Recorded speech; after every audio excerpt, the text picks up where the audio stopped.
Praise the Lord. सर्व मराठी ख्रिस्ती बंधू भगिनींना प्रभू येशूच्या पवित्र महिमित नावामध्ये पुन्हा एक वार प्रेमाचा सलाम. आपण प्रगटीकरणाच्या पुस्तकाचा थोडक्यात अभ्यास करत आहोत आणि मागील भागांमध्ये आपण 11 अध्यायाचा थोडा राहिलेला भाग आणि त्यानंतर 12 अध्यायाच्या सुरुवातीचा भाग म्हणजे स्त्री कोण आहे याविषयी थोडक्यात पाहिले. आता त्याचा पुढचा भाग जो आहे आपण पुन्हा सुरू करूया. त्या अगोदर छोटी प्रार्थना करूया. प्रेमळ पवित्र देवबापा, धन्यवाद करतो, स्तुती करतो, तू आमचं आतापर्यंत सहाय्य केलं.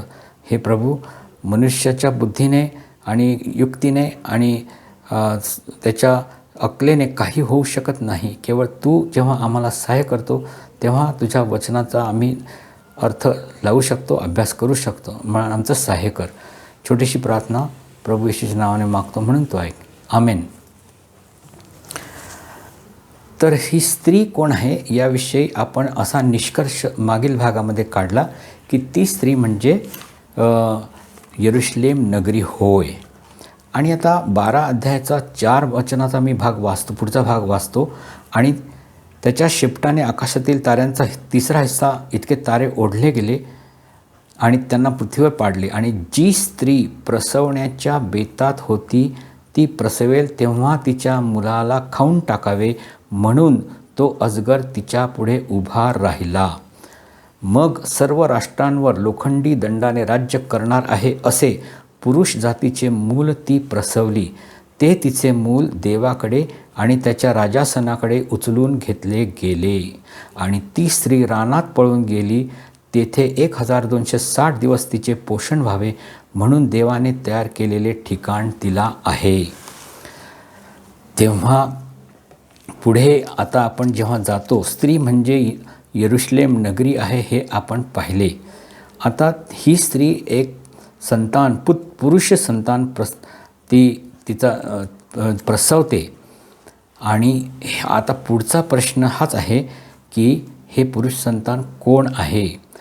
जर स्त्री म्हणजे यरुशलेम नगरी आहे तर तिचे संतान किंवा ती जो पुत्र प्रसवते तो कोण आहे. पुढे आपण हे वाचले, हे मूल अर्थात स्त्रीचे संतान जे आहे ते देवाकडे उचलून घेतले गेले. 5व्या वचनाच्या पुढच्या भाग, दुसऱ्या भाग, त्याच वचनाच्या अर्ध्या राहिलेल्या भागामध्ये ते तिचे मूल देवाकडे आणि त्याच्या राजासनाकडे उचलून घेतले गेले. यावरून आपल्याला ही गोष्ट समजते प्रियांनो की स्त्री जो पुत्र प्रसवते म्हणजे पुत्र किंवा स्त्रीचे संतान जे आहे ते स्त्रीमधूनच स्त्रीचा एक भाग असे आपल्याला दिसून येते. कोणत्याही पुत्र जो जन्म आईचा एक भागच असतो अगोदर आणि नंतर तो आईपासून जसा काही वेगळा केला जातो. तर हे संतान जे आहे ते काय असू शकते. आज मंडळीत पुष्कळ लोक असले तरी सर्व लोक प्रभूच्या मध्य आकाशातील आगमनावेळी उचलले जातील असे दिसत नाही. खूप लोक ख्रिस्ती आहेत जगामध्ये खूप मोठ्या प्रमाणावर, परंतु प्रभू येशू येईल आकाशामध्ये आणि त्याचे आगमन होईल आणि जे जगाच्या लोकांना समजणार नाही, गुप्त आगमन. आणि त्यावेळेला काही लोक उचलले जातील परंतु सर्व नाही. संतान किंवा पुत्र हा आईशी एकरूप असलेला किंवा आईमध्ये समाविष्ट असतो. जन्मावेळी तो आईपासून वेगळा केला जातो. यावरून चर्च म्हणजे मंडळीचा विचार केला तर सर्व ख्रिस्ती उचलले जातील रॅप्चरच्या वेळी असे दिसत नसून जे जयवंत नाहीत ते खाली राहतील. जसे 5 शहाण्या कुमारी आतमध्ये गेल्या परंतु 5 मूर्ख बाहेरच राहिल्या.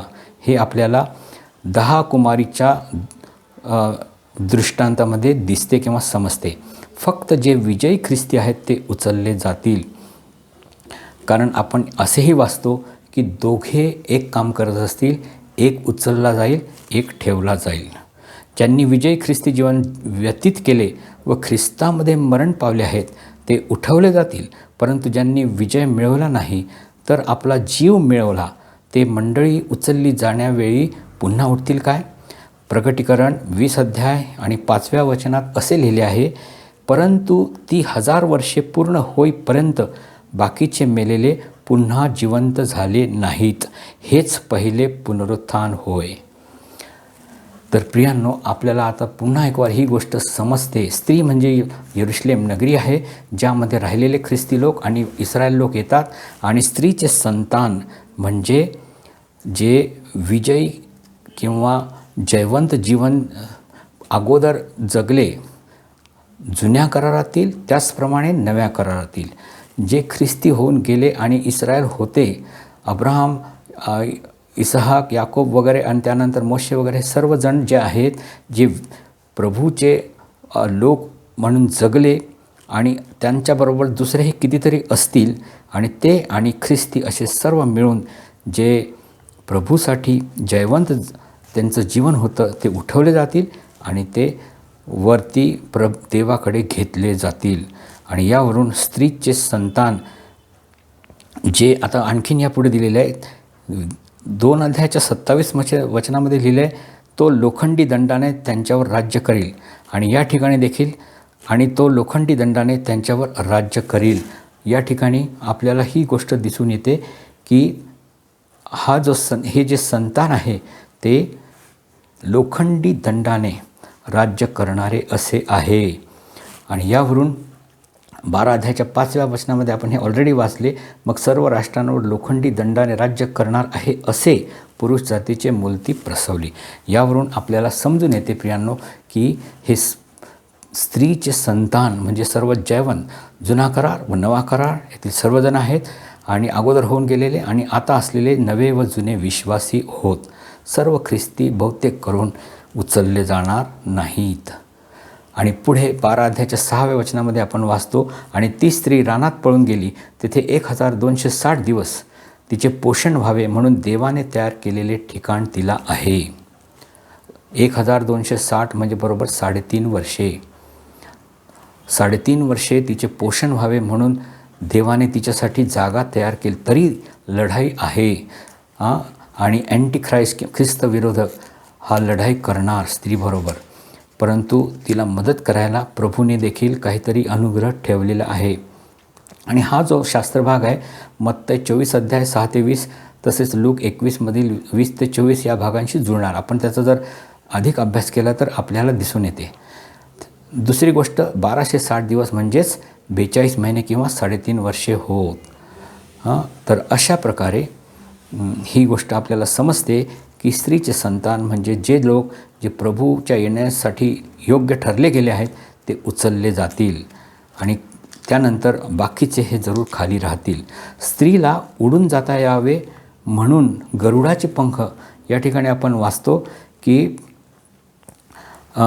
तिला उडून जाता यावे म्हणून गरुडाचे पंख देण्यात आले आहे. आणि स्त्री हे रूपात्मक असल्यामुळे गरुडाचे पंख 15 वचनामध्ये हे आपण वाचले नाही, पण आपण आत्ता वाचूया. तेव्हाच ती स्त्री पुराने वाहून जावी म्हणून तिच्या मागे सापाने पुरासारखे पाणी आपल्या तोंडातून सोडले आणि त्या स्त्रीला भूमीने सहाय्य केले आणि भूमीने आपले तोंड उघडून जो पूर अजगराने आपल्या तोंडातून सोडला होता तो गिळून टाकला. नाही, 14व्या वचनामध्ये पण आहे. तेव्हा त्या स्त्रीने सापाच्या पुढून रानात आपल्या ठिकाणी उडून जावे म्हणून तिला मोठ्या गरुडाचे 2 पंख दिले होते. तिथे ती 1 काळ आणि 2 काळ आणि अर्धा काळ पोचली जाते. तर अशा प्रकारे प्रभू तिचं सहाय्य करणार. 2 संदेष्टे जे मागच्या भागामध्ये आपण पाहिले ते देखील अशा प्रकारे तिला मदत करणार. स्त्रीला ते मदत करणारे आहेत. आणि त्यानंतर 12 अध्यायाच्या आपण 10 आणि 11 या वचनाचं थोडं मनन करूया. 12 अध्यायाचं 10 वचन आणि 11 वचन. तेव्हा मी आकाशात एक मोठी वाणी ऐकली. ती म्हणाली, आता तारण आणि सामर्थ्य आणि आमच्या देवाचे राज्य आणि त्याच्या ख्रिस्ताचा अधिकार ही झाली आहेत. कारण आमच्या भावांवर दोषारोप करणारा जो आमच्या देवासमोर रात्रंदिवस त्यांच्यावर दोषारोप करीत असे तो खाली टाकला गेला आहे. त्याला तर त्यांनी कोकऱ्याच्या रक्तामुळे आणि आपल्या साक्षीच्या वचनामुळे जिंकले आणि त्यांना मरावे लागले तरी त्यांनी आपल्या जीवावर प्रीती केली नाही. प्रियांनो, पुष्कळ लोक जे खाली राहतील त्यांना ख्रिस्तविरोधकाशी लढाई करावी लागेल, तथापि प्रभू त्यांना जरूर मदत करेल. आणि या ठिकाणी आपल्याला दिसून येते की त्यांनी त्याला कसे जिंकले. कोकऱ्याच्या रक्तामुळे, आपल्या साक्षीच्या वचनामुळे, आणि मरावे लागले तरी त्यांनी स्वतःच्या जीवावर प्रीती केली नाही. संकट काळामध्ये लोक कसा विजय मिळवतील ते देखील या प्रकारे या ठिकाणी आपल्याला दिसून येते. 3 प्रकारे विजय मिळवण्यास सांगितले गेले आहे. पहिली गोष्ट आहे रक्ताने. प्रभू येशूच्या रक्ताने विश्वासी लोक जे ख्रिस्ती राहिलेले असतील मागे, ते प्रभू येशू ख्रिस्ताच्या रक्ताने विजय मिळवू शकतात. सैतानाच्या कामापैकी एक मुख्य काम म्हणजे दोषारोप करणे होय. रात्रंदिवस विश्वासणाऱ्याच्या मनावर तो दोषारोप करीत राहतो. तो आमच्या विवेकावर हल्ला करतो. आम्ही दुर्बल आहोत हे आपल्याला माहिती आहे, म्हणून त्याच्या दोषारोपामुळे विश्वासणारा अधिकच दुर्बल होऊ शकतो व त्याची लढाई करण्याची, टिकून राहण्याची इच्छाशक्ती संपुष्टात येते. आणि अशा वेळेला प्रभू येशूचे रक्त आम्हाला तारते. रक्ताद्वारे, कारण की काय, रक्ताद्वारे आमचा विवेक शुद्ध होतो. रक्तामुळे आणि विवेक शुद्ध झाल्यामुळे आम्ही प्रबळ होतो आणि विश्वासाची लढाई करू शकतो. तरी परंतु जरी त्याचे दोष लावणे आम्ही नाकारतो, तरी आम्ही नम्र राहणे जरुरी आहे. आमची दुर्बलता व पापमय स्वभाव यांचा आम्ही कधीही नाकार करू नये. तर अशा प्रकारे पहिला विजय मिळण्याचा मार्ग प्रभू येशूचे रक्त आहे. त्याच्यानंतर दुसरी गोष्ट लिहिलेली आहे की त्यांनी कसा विजय मिळवला. मुखातील साक्षीच्या शब्दाद्वारे. विजय मिळवण्याचा दुसरा मार्ग आहे मुखातील साक्षीचा शब्द. प्रेषितांची कृत्य याच्या 3ऱ्या अध्यायात पेत्र व योहान एका लंगड्या माणसाला बघून म्हणतात, सोने व चांदी आमच्याजवळ नाही, पण जे माझ्याजवळ आहे ते मी तुला देतो. त्यांच्याजवळ काय आहे? त्यांच्याजवळ येशू हे नाव आहे. हे नाव किती मूल्यवान आहे प्रियांनो. ते काय म्हणाले? नासोरी येशू ख्रिस्ताच्या नावाने उठून चालू लाग. आणि तो उठून चालू लागला आणि उड्या मारत मंदिरात गेला. येशू हे नाव म्हणजेच त्यांच्याजवळ असलेली एक साक्ष आहे. साक्ष म्हणजे आमच्याजवळ असलेली एक गोष्ट किंवा एक मुखातील शब्द, किंवा समजा आपण असे म्हणूया येशू हाच प्रभू आहे, किंवा असे म्हणूया येशू हाच मार्ग आहे, किंवा असे म्हणू शकतो की येशू जीवनाची भाकर आहे. प्रत्येकाजवळ, प्रत्येक विश्वासी मनुष्याजवळ अशी साक्ष असणे जरुरी आहे, आवश्यक आहे. आमच्याजवळ जेव्हा अशी साक्ष असते तर त्या साक्षीद्वारे आम्ही जयवंत होतो. आणि ज्याच्याजवळ समजा अशी साक्ष नसेल तो दुर्बल विश्वासी म्हटला पाहिजे. आणि तिसरी गोष्ट जी आहे, अंतिम गोष्ट, मृत्यूला न भिण्याद्वारे. प्रियानो, प्रभूची इच्छा आहे की त्याच्या लोकांनी त्याच्यावर असा विश्वास ठेवावा की मृत्यूला आपण घाबरू नये. एखाद्या प्रसंगात मृत्यू येऊ शकतो किंवा येणार नाही. दानिएल तसेच शद्रक आणि मेशक आणि अबेदनेगो यांना मृत्यूच्या अगदी जवळ जावे लागले. शद्रक, मेशक, अबेदनेगो यांना काय नक्की माहीत होतं का की प्रभू त्यांना वाचवेल म्हणून? नाही माहिती होतं. त्यांनी असा ठराव केला की जर आम्हाला मरावं लागलं तरी ठीक आहे, पण आम्ही मूर्तीला नमन करणार नाही. दानिएलाने देखील, तर दानिएलाला सिंहाच्या गुहेत टाकले आणि दानिएलाने देखील मनात ठरवले जे होईल ते होईल, परंतु मी प्रभूची आज्ञा पाळेल. आणि त्यांना मृत्यूच्या अगदी जवळ जावे लागले, परंतु मृत्यू आला नाही. पण आपल्याला याच्या उलट बाप्तिस्मा करणारा योहान आणि प्रभूचे जवळजवळ सर्व शिष्य योहान सोडून ह्यांना काय व्हावं लागलं? रक्तसाक्षी व्हावं लागलं. ह्यांना आपला प्राण द्यावा लागला. त्यांनी आपल्या जीवावर प्रीती केली नाही. या ठिकाणी जीव म्हणजे प्राण किंवा सोल असाही अर्थ निघू शकतो. जो आपला, कारण वचनात असे लिहिले आहे, जो आपला जीव गमावतो तो त्याला मिळवील, आणि जो आपला जीव मिळवतो तो त्याला गमावील. तर प्रियांनो, ही 12 अध्यायाचा हा भाग आता पूर्ण झाला आहे. आपण थोडक्यात जे काही बघितले त्यावरून प्रभूची इच्छा, योजना काय आहे हे आम्हाला प्रगट होते. सर्वात महत्त्वाची गोष्ट म्हणजे आम्ही प्रभू येशूच्या येण्यासाठी तयार असणे अत्यंत जरुरी आहे. आणि जर आम्ही तयार नसलो किंवा आम्ही आम्ही जर खाली राहिलो तर मोठ्या संकटाचा आम्हाला सामना करावा लागेल.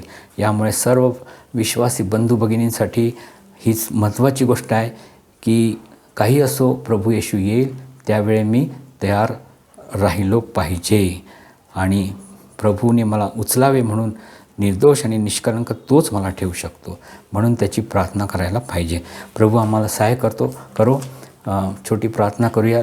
दयाळू प्रभू, आम्ही स्तुती करतो, धन्यवाद करतो. हा देखील छोटासा अभ्यास करण्यामध्ये आम्हाला सहाय्य केले, उपकार मानतो. प्रभू, हा अभ्यास सर्व लोकांना मोठा आशीर्वादाचा कर. छोटीशी प्रार्थना तारणारा प्रभू येशू याच्या पवित्र नावाने मागतो, म्हणून तो ऐक. आमेन. सर्वांना धन्यवाद आणि प्रेज द लॉर्ड.